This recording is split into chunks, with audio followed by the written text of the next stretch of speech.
Bonjour à tous et bienvenue dans cette nouvelle édition de votre journal. Nous sommes le jeudi 8 octobre, voici les titres de l'actualité. Une nouvelle formation au métier des viandes a ouvert en Vendée. C'est la première du genre en France. Elle forme aux méthodes de l'agroalimentaire sur des lignes de découpe. Créée en raison de la pénurie de main-d'œuvre dans le secteur, 19 personnes viennent tout juste d'intégrer la formation. Nous avons pu assister à leur premier cours pratique. C'est le début de la fête de la science. Cette manifestation nationale est une initiative du ministère de l'Enseignement supérieur et de la Recherche qui a pour but de promouvoir la culture scientifique et technique. Un peu partout dans notre département, des ateliers, conférences et débats sont organisés jusqu'au 11 octobre. Hier, à La Roche-sur-Yon, le centre Beautour a inauguré un village dédié aux sciences. Nous verrons dans ce journal ce qu'il s'y passe. Et puis, Rêve d'intérieur, c'est le nom d'un magazine déco 100% vendéen. Un numéro sort par an. Il permet de découvrir l'intérieur atypique de certaines maisons et propose des portraits d'artistes. Lancée il y a 8 ans dans notre département, la créatrice du magazine, Cécile Langlois, n'est jamais à court d'idées, rencontre dans ce journal. Les entreprises de la filière viande manquent de main-d'œuvre. Le secteur représente environ 50 000 emplois en France. D'ici 2018, 4 500 emplois seront à pourvoir dans les métiers de la transformation. Alors, pour pallier les difficultés de recrutement, une nouvelle formation vient tout juste d'ouvrir du côté de Sallertaine en Vendée. Une première en France, car ce centre dispose de lignes industrielles. Une méthode qui permet de former des personnes directement opérationnelles pour le secteur de l'agroalimentaire. Elle s'adresse à des demandeurs d'emploi, des personnes en reconversion professionnelle, des intérimaires et également des salariés de la filière viande. 19 personnes viennent tout juste d'intégrer cet institut des métiers de la viande. Reportage Samuel Grasset. La journée à l'Institut de formation des métiers des viandes, elle débute dès 6 h pour mettre les stagiaires dans les vraies conditions de travail. Après un briefing de quelques minutes, passage au vestiaire, puis échauffement obligatoire. C'est des jeunes dans le métier, donc tous les muscles ne sont pas formés. Donc le but c'est de échauffer un peu, d'étirer, de se mettre en condition par rapport à la température. Dans un air à 4 degrés, ce groupe de stagiaires va découper aujourd'hui pour la première fois des pièces de bœuf. Auparavant, il faut se familiariser avec l'anatomie et les noms des différents morceaux. Ça, c'est de l'araignée. Place ensuite à la pratique. C'est juste la technique pour savoir où tu dois passer le couteau. Le plus difficile, c'est retenir tous les morceaux au moment du découpage. Je m'attendais à ça, ouais. Je savais qu'il y avait plein de termes techniques. Et puis voilà, aujourd'hui je suis content parce que c'est quelque chose de plus concret, quoi. Un peu épaté, parce que franchement ils ont tout compris, le dégraissage, et ils vont même plus vite que j'ai prévu, mais tant mieux. Comme Alexandre, certains stagiaires travaillent déjà dans le secteur agroalimentaire. D'autres sont demandeurs d'emploi ou intérimaires, âgés de 17 à 57 ans. Tous vont suivre une formation allant de 175 à 450 heures, avec de la pratique, mais aussi de la théorie pour cerner les règles d'hygiène et de sécurité. Je pense qu'il y a un potentiel dans cette activité et du travail. Donc pour moi c'est un plus personnellement et ça me plaît énormément. Monté par 3 professionnels du secteur, cet institut de formation doit permettre de répondre aux besoins des entreprises. Ces stagiaires intégreront des abattoirs, des ateliers de découpe, voire des boucheries de grande surface. Il y a une vraie demande et un besoin. On voit bien que sur les périodes festives, par exemple de Noël, les entreprises sont demandeuses parce qu'ils ont des surcharges de travail, il y a un manque de personnel, il y a du renouvellement. Et selon Interbev, l'association nationale qui réunit les acteurs de la viande bovine, près de 5000 postes seront à pourvoir d'ici 2018, rien que dans la transformation de la viande, essentiellement dans l'ouest de la France. Journée de mobilisation aujourd'hui en Vendée comme partout en France. Les syndicats CGT, FSU et Solidaires se sont réunis pour demander notamment l'augmentation immédiate des salaires, des pensions et des minima sociaux. Ils rejettent la politique du gouvernement et l'austérité. À La Roche-sur-Yon, place Napoléon, 250 personnes ont répondu présent à la mobilisation. Une faible participation pour les organisateurs qui reflète, selon eux, le découragement actuel des Français pour la lutte. Ne nous racontons pas d'histoire. Rassembler peut-être 250 personnes, 300, c'est beaucoup trop peu. Nous étions conscients que nous menions une action volontariste nous restons des gens déterminés et nous savons que, y compris dans ce département, les salariés se comptent en dizaines de milliers qui sont très sensibles aux discours que nous tenons. Sauf que nous avons une pédagogie du renoncement qui conduit les gens à dire c'est même pas la peine de se battre parce que de toute façon on n'obtiendra rien. Et nous disons que nous pouvons inverser la tendance et c'est la voie que nous entendons poursuivre. Et il est vrai que pour le moment, elle n'est pas très facile. En France, 40 000 véhicules électriques sont en circulation et la Vendée mise sur ce mode de déplacement. Elle est avec l'Indre-et-Loire, l'un des tout premiers départements à avoir déployé un réseau de bornes double d'alimentation très important. Fin 2016, le département a d'ailleurs pour objectif d'en avoir 350. Alors évidemment, il n'en fallait pas plus pour que le France Electric Tour passe par la Vendée. Ce rallye électrique est composé de 18 équipages.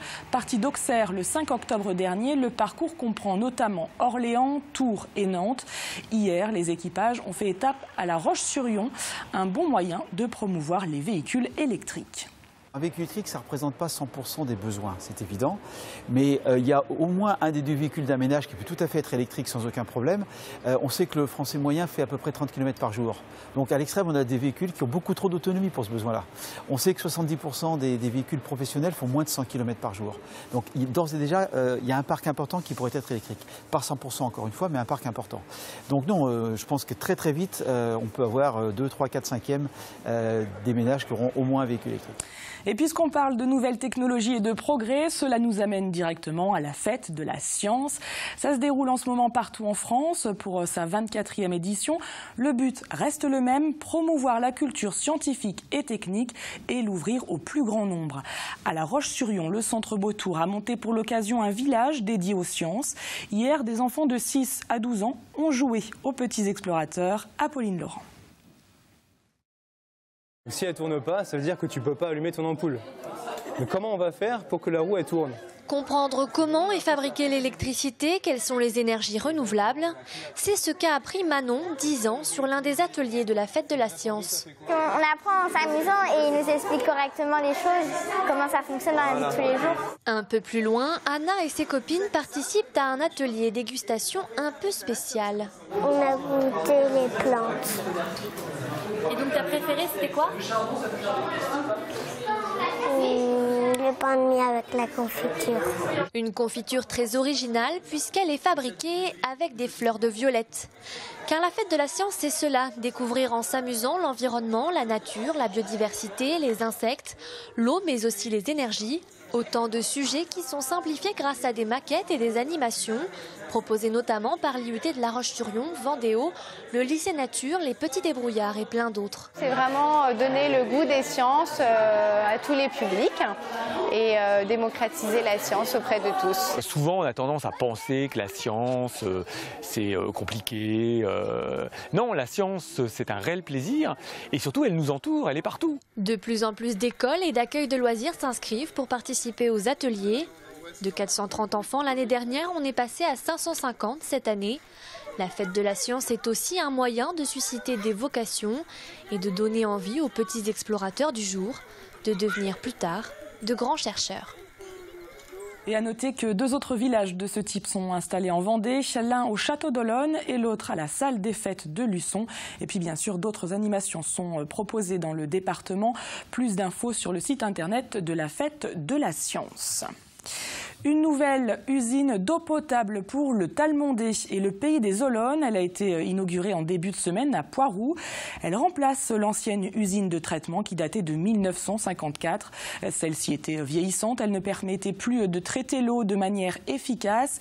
La nouvelle usine permettra également de passer d'une production de 14 000 mètres cubes à 24 000.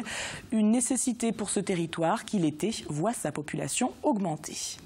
Cette eau, bien sûr, elle est surtout pour les périodes de pointe. Cette période de pointe, c'est l'été, où la population estivale augmente beaucoup chez nous.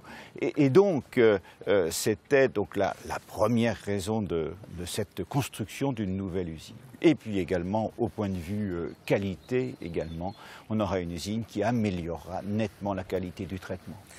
On ouvre notre page sport avec le Vendée Globe qui commence dans un peu plus d'un an et déjà 11 inscrits. Le dernier en date, c'est Sébastien Josse.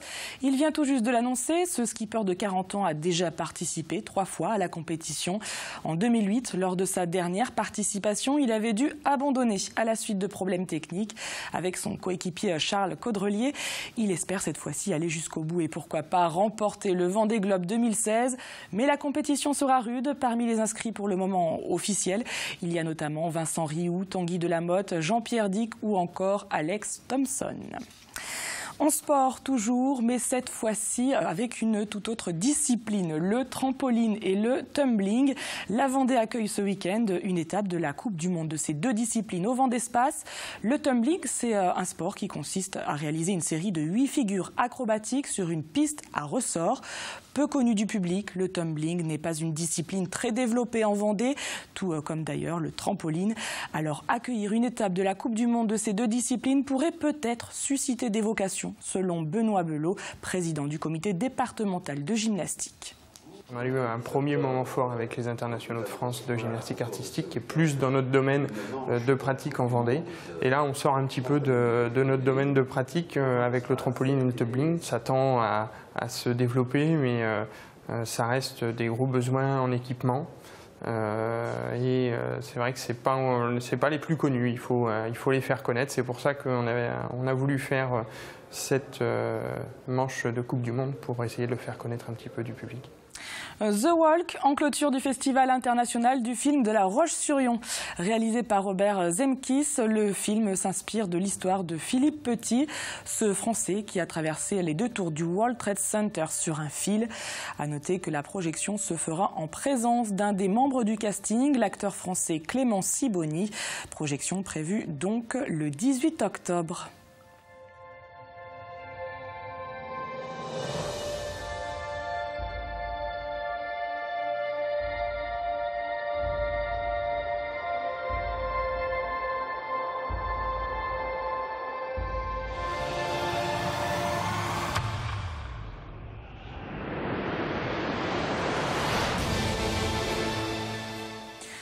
Ouvrons maintenant les portes des maisons vendéennes. Le magazine Rêve d'intérieur, qui paraît une fois dans l'année, propose à ses lecteurs de découvrir l'intérieur de maisons atypiques qui se trouvent dans notre département.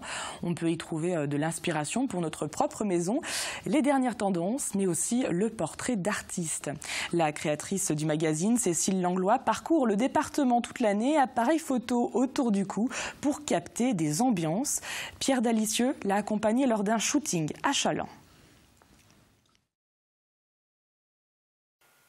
Aujourd'hui, Cécile est en pleine séance photo. Cette photographe veut capter le meilleur de cet artiste pour son article. Je suis en train de mettre en scène, puisque l'article va concerner l'activité de Frédéric.